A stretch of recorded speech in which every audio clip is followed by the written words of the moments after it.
Globally, hybrid and remote working has become a highly popular and common practice, with many companies allowing a significant number of their employees to work from home.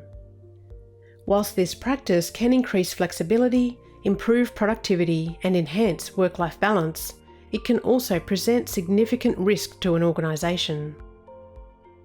Many businesses have sought to secure their corporate environments.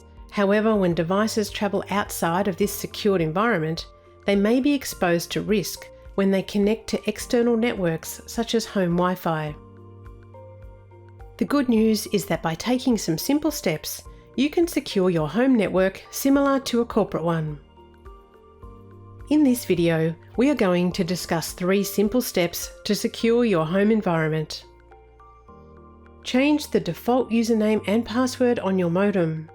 Change the default username and password on your Wi-Fi, and setting up a guest network.